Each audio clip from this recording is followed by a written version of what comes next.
Segredos que nunca devem ser descobertos. Ser advogado nunca foi um sonho de infância, mas de certa forma o destino me empurrou para isso. Eu cresci no interior de Minas, num povoado pequeno, onde todo mundo se conhecia pelo nome. O meu pai era lavrador, a minha mãe costureira. E desde cedo eu aprendi o valor do trabalho duro. Mas estudar sempre foi o meu refúgio. Eu fui o primeiro da família a entrar numa universidade e lá fui eu para Ouro Preto cursar Direito. Durante a semana, a minha vida era prova, livro e estágio. Mas toda sexta-feira à noite, assim que a última aula acabava, eu pegava um carrinho antigo que o meu pai tinha me emprestado e voltava para casa. Eu dirigia por horas encarando as curvas traiçoeiras das estradas mineiras até chegar ao meu povoado. Esse ritual era sagrado para mim, um respiro antes da rotina começar de novo. Mas teve um tempo, no fim dos anos 90, em que essas viagens deixaram de ser apenas um caminho de volta para casa, pois eu passei a ver coisas que nunca consegui explicar, e a pior delas aconteceu numa noite como outra qualquer. A primeira vez que vi um homem na estrada, achei que era só um viajante. Era comum encontrar alguém andando por aquelas bandas, principalmente gente que trabalhava nas fazendas mais afastadas, mas algo nele me incomodou. Eu não sei dizer se foi o jeito como estava parado, imóvel demais, ou se foi o fato de que quando olhei pelo retrovisor, ele já não estava mais lá. Foi na segunda vez que a coisa realmente pegou. Era uma sexta-feira, quase 11 da noite. O trajeto era automático para mim, sair de Ouro Preto, pegar a estrada, encarar as curvas e quando chegava à altura do meado, entrar na estrada de terra batida. Eu gostava daquele momento. O cheiro do mato, o céu sem poluição das luzes da cidade. Mas naquela noite, logo que eu entrei na estrada de terra, vi algo que me fez gelar. Era uma criança, um menininho de no máximo 6 anos de idade parado na beira da estrada. Freiei na hora, a luz do farol do carro bateu nele e o meu coração acelerou. Não fazia sentido uma criança ali sozinha naquela escuridão. Ele usava uma roupinha simples, parecia até um pijama e estava descalço. Abaixei o vidro. Menino, o que você está fazendo aqui? Ele não respondeu. Ficou ali, parado, olhando para mim. Não parecia assustado e nem perdido. Tinha uma expressão vazia, como se não tivesse realmente ali. Eu saí do carro e quando dei um passo na direção dele, ele virou e começou a andar. Não corria e nem demonstrava pressa. Apenas se afastava como se quisesse que eu o seguisse. E assim eu fiz. Eu o segui. O barulho dos meus passos na terra era o único som além do canto dos grilos. O menino continuava andando, porém sem olhar para trás. Foi quando eu percebi que os seus pés não afundavam na terra. Ao ver aquilo, eu parei na hora e um arrepio subiu pela minha nuca. O menino seguiu mais alguns passos, depois ele parou também.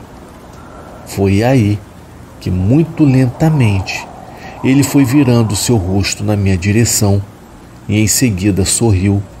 Mas não era um sorriso de criança. Era um sorriso grande demais, um sorriso impossível. Os meus pés travaram, o meu coração martelava no peito.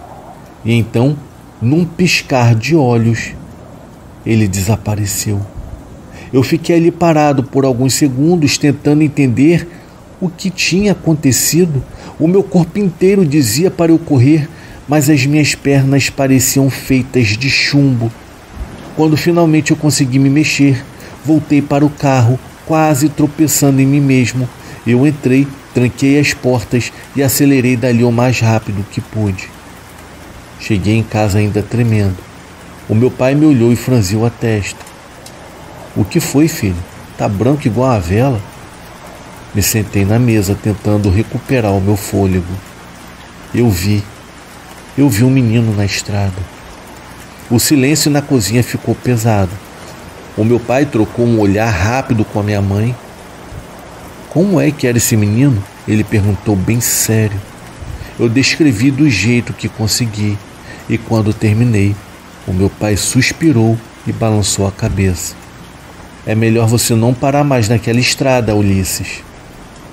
Mas quem era o menino? O meu pai não me respondeu de imediato. Ficou olhando para o chão, como se pensasse nas palavras certas. Por acaso isso já aconteceu antes? Ele ficou um tempo calado depois que eu perguntei. Olhava para o chão, como se estivesse escolhendo bem as palavras. A minha mãe, que estava sentada do outro lado da mesa, apertava os lábios, parecia bem desconfortável. E então meu pai disse: esse menino... Em seguida, começou coçando a barba e voltou a falar. Ele vem de muito tempo. Então comecei a indagá-lo. Tempo? Quanto? Foi antes de eu nascer, disse o meu pai. Na verdade, foi antes do seu avô. Eu me ajeitei na cadeira, tentando ignorar o arrepio na espinha. Ele existiu de verdade? E o meu pai concordou devagar. Existiu, mas não como você viu.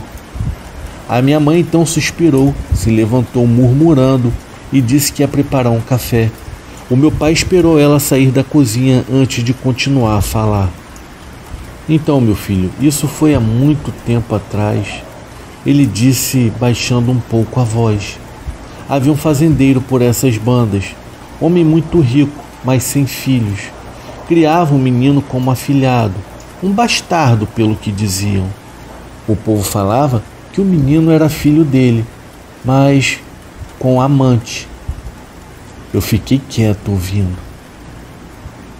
O problema é que quando o fazendeiro morreu, os herdeiros legítimos não quiseram saber do menino e levaram ele para o meio da mata.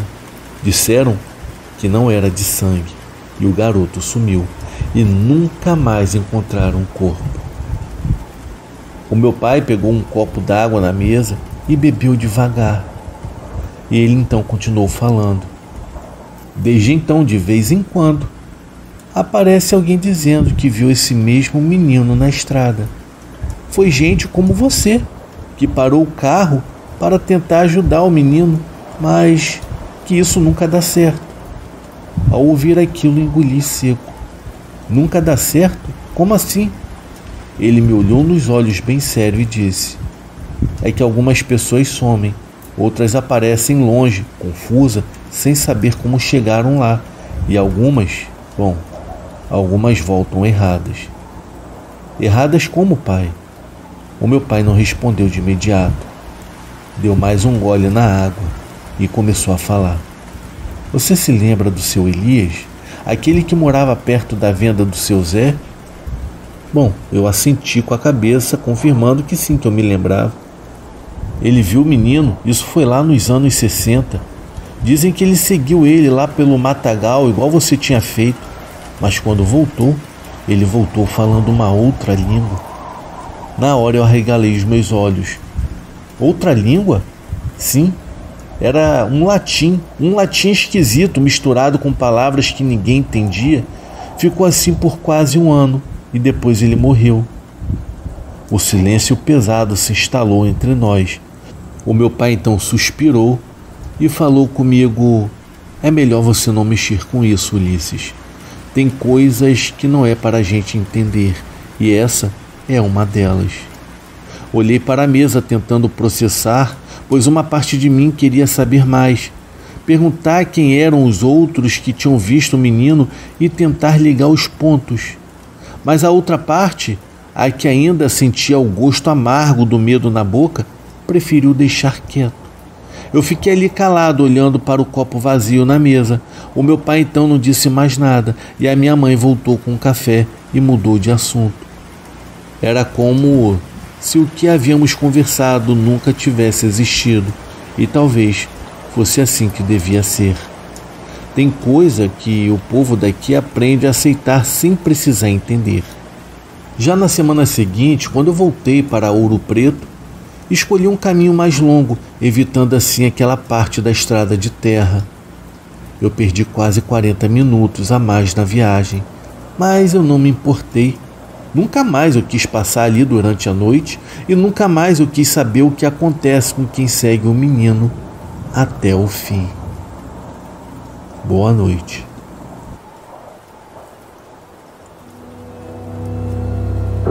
Olhos brilhantes na escuridão. Já fazia um tempo que eu estava procurando um apartamento para morar na cidade de Campinas, em São Paulo. Eu queria fazer um curso em uma universidade que só existia nessa cidade.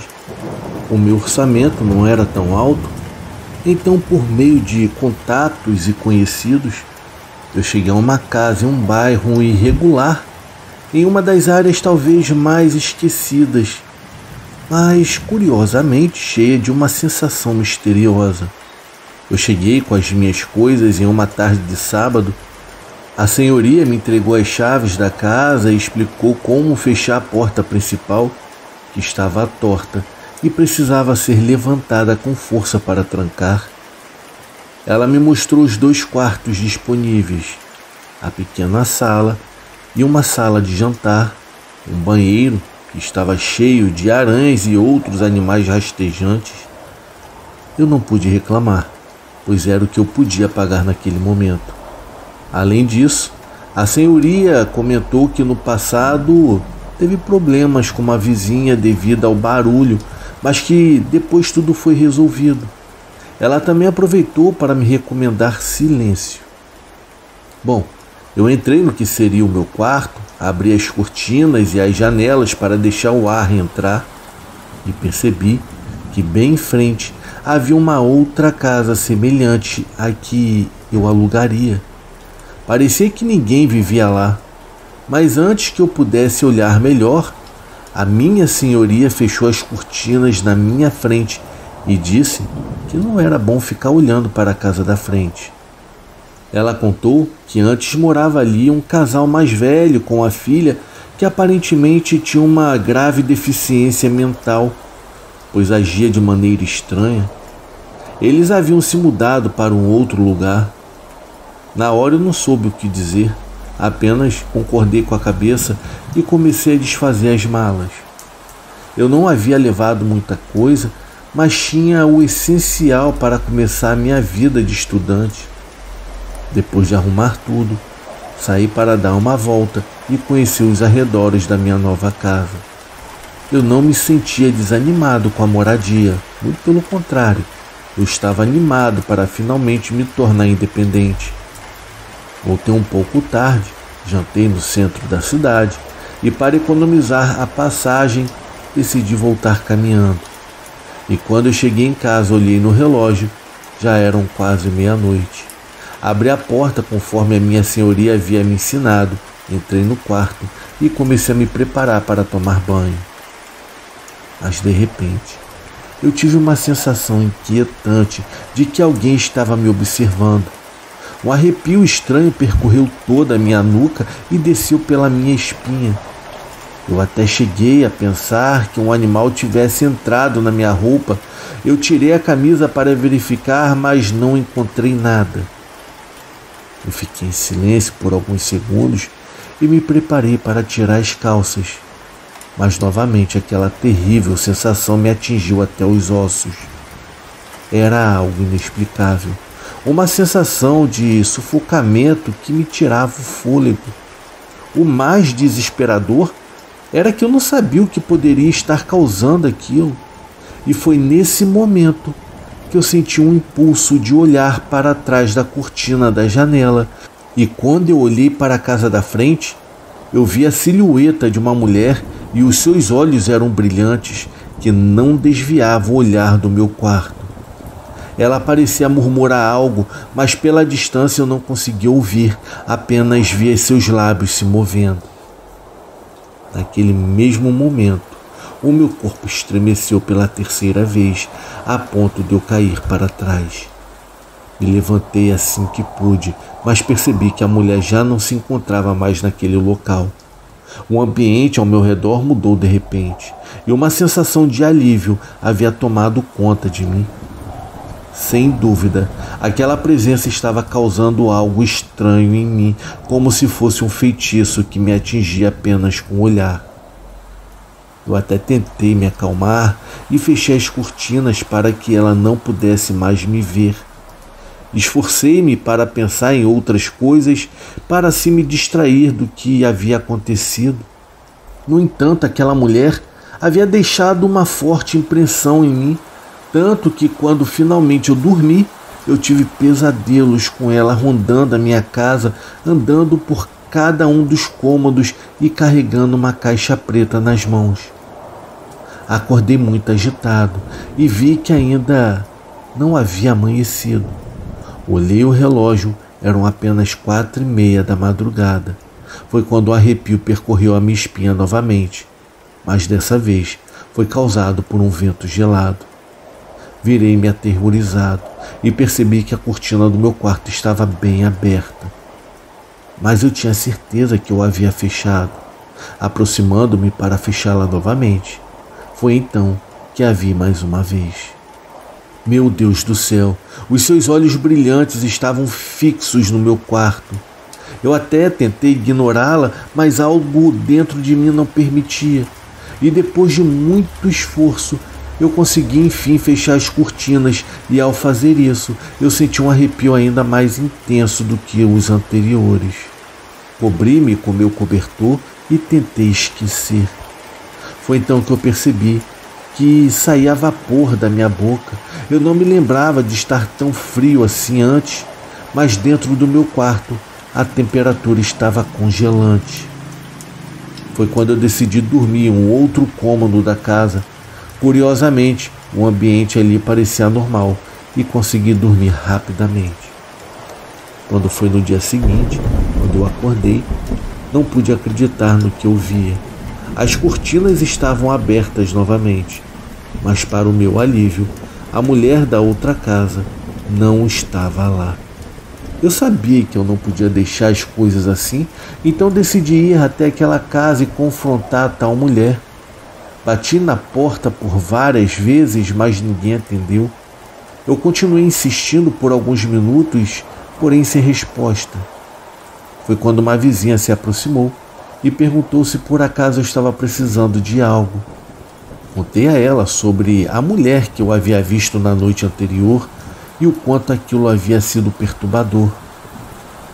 A minha vizinha me olhou com uma estranheza e garantiu que aquela casa estava abandonada já havia muito tempo. No nervosismo, eu havia esquecido que a minha senhoria já tinha me dito que o casal que morava lá havia se mudado há algum tempo. Mas eu sabia bem o que eu tinha visto. Eu não queria me convencer de que havia experimentado algo paranormal, então tentei não me deixar levar pelos meus pensamentos. Os dias seguintes foram mais tranquilos que a primeira noite. Os arrepios haviam parado e a mulher não tinha aparecido novamente. Mesmo assim, desenvolvi o hábito de olhar pela janela de vez em quando. Até que, precisamente, em uma noite de lua cheia, tudo voltou a acontecer. Eu havia conhecido uma garota na faculdade e a convenci a vir para minha casa para passar a noite. Arrumei tudo para que o ambiente não parecesse tão simples.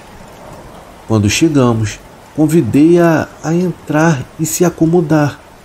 Fui direto para a cozinha preparar algo para bebermos, quando de repente ouvi um grito horrível. Eu corri para o quarto onde ela estava e a encontrei caída no chão, aterrorizada, tremendo e chorando muito. Eu até tentei acalmá-la, mas ela não me dava ouvidos, apenas apontava apavorada para a janela que estava aberta. Mas eu não conseguia ver nada. Então eu percebi que talvez a mulher tivesse aparecido novamente e que a minha amiga havia visto. Olhei para a casa da frente, mas eu não vi nada de anormal. A minha amiga se levantou do chão e disse que não ficaria ali depois do que havia visto. Pedi que me contasse o que havia acontecido e ela, ainda abalada, revelou. Quando eu entrei no quarto, eu abri a sua cortina e vi uma mulher de camisola branca e cabelos pretos flutuando pela janela. Parecia que ela queria entrar na casa. Eu olhei rapidamente para a janela e não vi nada de incomum. Eu não consegui convencê-la a ficar, então a deixei ir e voltei para casa, pensando que talvez ela tivesse inventado tudo para sair de lá. Mas ao entrar no quarto, o ambiente estava gelado novamente. Os inúmeros arrepios que eu havia sentido no passado haviam voltado, cada um percorrendo uma parte diferente do meu corpo. Era algo muito perturbador. Então eu tive que sair do quarto e ir para o outro, mas agora essa sensação se estendia ainda mais e parecia que eu não podia mais escapar disso.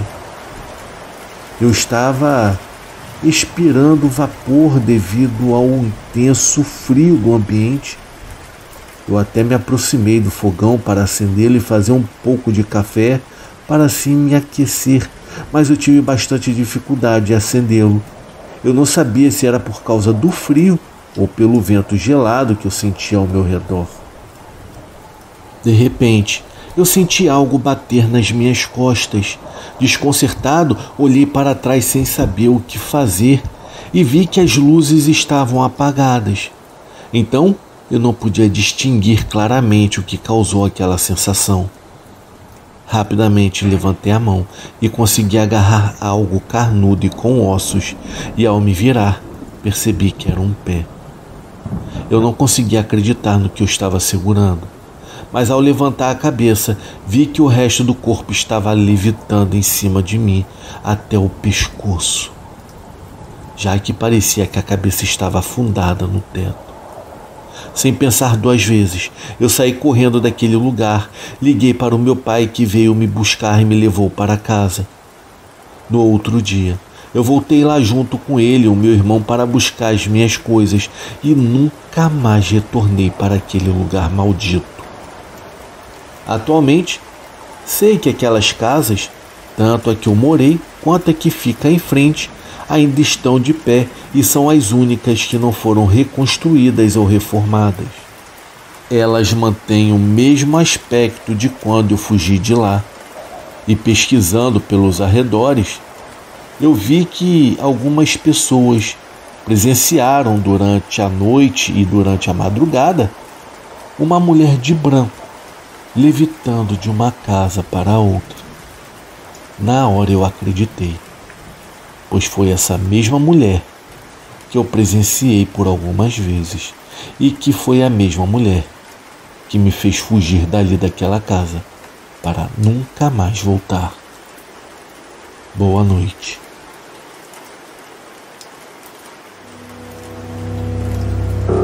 O encontro com o Crispim.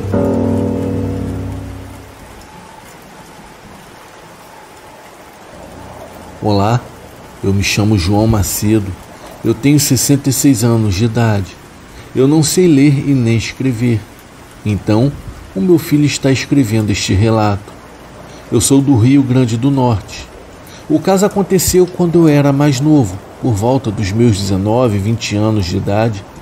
Isso aconteceu lá pela zona rural da cidade, que ficava um pouco distante do povoado central. Eu morava em uma rocinha. A minha família não era tão pobre, mas passávamos nossas dificuldades. Na nossa roça, tínhamos cerca de 3 cavalos, várias galinhas, umas 10 cabeças de boi e alguns bodes e cabras. Era dali que tirávamos o nosso sustento. Tanto vendíamos alguns animais quanto consumíamos.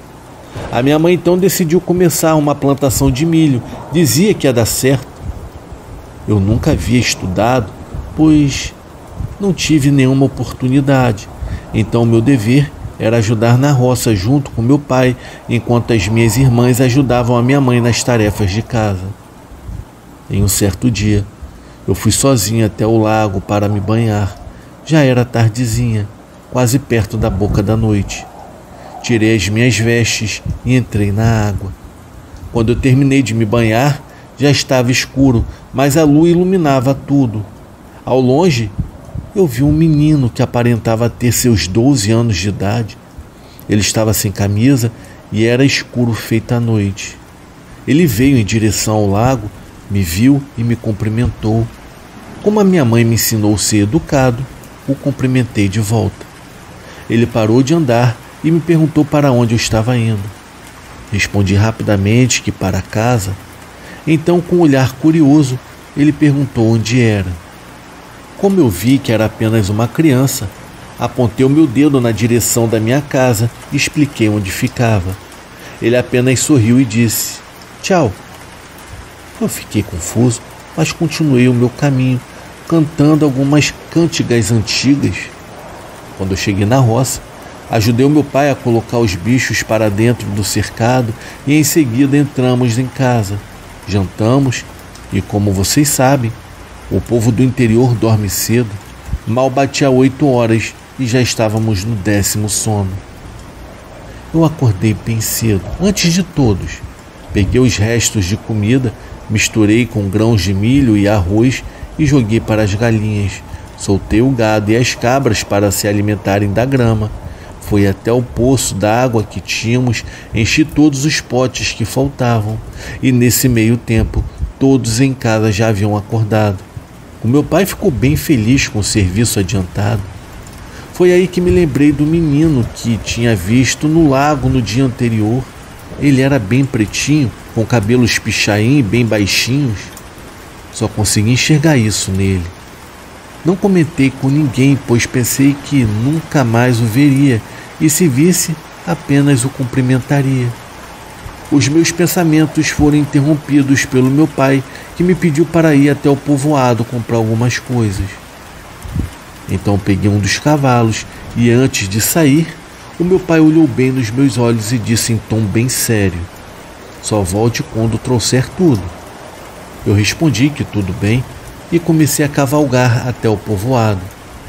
Já devia ser por volta das 9 horas da manhã quando eu cheguei ao meu destino. O que tinha na lista eram coisas muito difíceis de achar: palha da costa, sabão de coco, entre outras.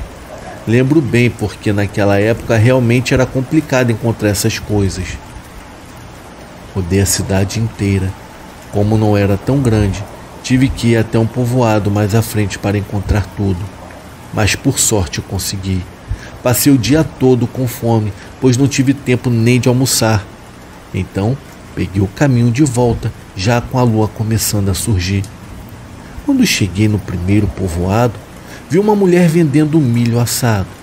Contei o dinheiro que havia sobrado e comprei 2 espigas, pois uma só não ia me encher.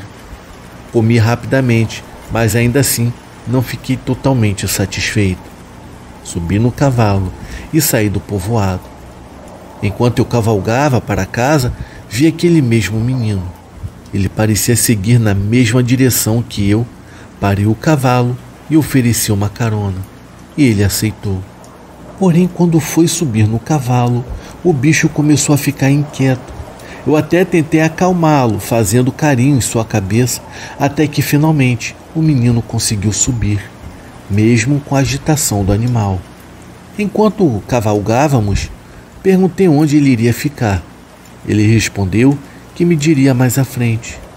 Fomos então proseando e ele me contou que vivia sozinho, geralmente por aí procurando pela mãe dele.